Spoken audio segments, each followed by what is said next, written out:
I just found out my roommate has been secretly fixing my cooking for almost an entire year.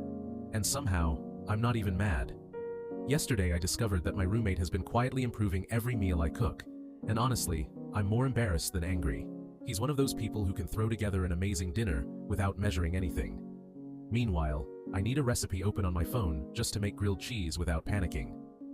A few months ago, I started noticing that my cooking was actually getting pretty good. My pasta had more flavor, my burgers weren't dry anymore, and even frozen fries somehow tasted better. I genuinely thought I was becoming a decent cook. Turns out, I was giving myself way too much credit. I got home early from work yesterday and walked into the kitchen while my dinner was still cooking.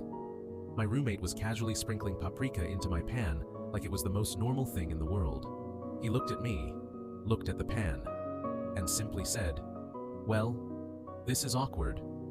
After laughing for almost 30 seconds, he admitted he'd been doing it for months. Every time I stepped away to grab a drink, answer the door, or use the bathroom, he'd sneak over and add whatever my food was missing because he couldn't stand watching me cook. According to him, it all started when I made chili and completely forgot to add salt.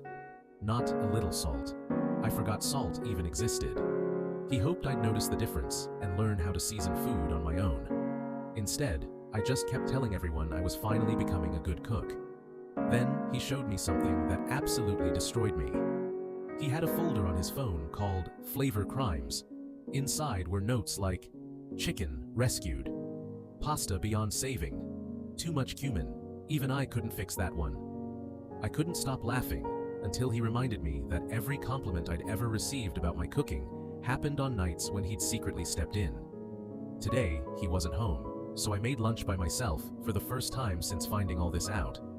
I took one bite, stared at the plate for a full minute, and finally understood exactly why he'd been carrying garlic powder around the apartment like emergency medical equipment.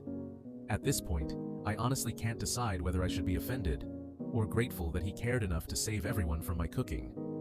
Either way, I've accepted that my greatest cooking achievement this year was accidentally having a roommate who refused to let me embarrass myself.